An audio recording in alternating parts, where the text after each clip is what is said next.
And welcome to another lovely morning. It is Wednesday, August 23rd, 2017. Let's take a look at some of our national and international headlines. The Pentagon has ordered a temporary halt to U.S. Navy operations after a second collision in 3 months. Now, in both cases, these are very large warships which ran into very large civilian ships. The first case happened back in June, resulting in the death of several American sailors.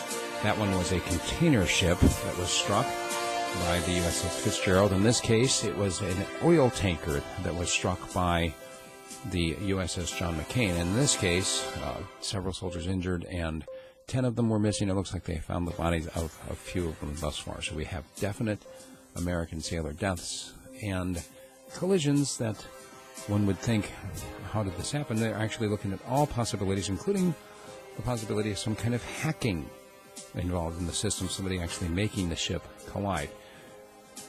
Now, they've said there's no evidence for it thus far. However, this temporary halt is actually, it's kind of a fluid thing. They have to take 1 day sometime in the near future, depending on what their actual schedule is right now in terms of you're in the middle of an exercise. They don't want you to stop operations and then have another collision. However, they're going to be taking a kind of a stand down to look at safety issues. Donald Trump has committed more U.S. troops to Afghanistan. He has also called on NATO allies to follow suit.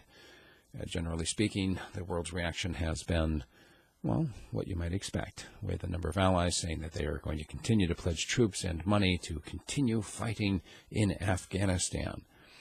A number of other countries, including Russia, China, and Afghanistan, saying, yeah, why?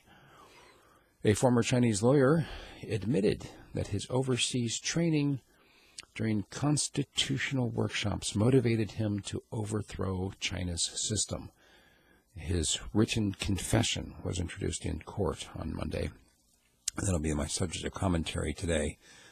It's interesting to look at what, depending on your perspective, what system you buy into and what system you are born into, what system you're a part of, whether you want to be or not, how the other people around you view you if you happen to dissent.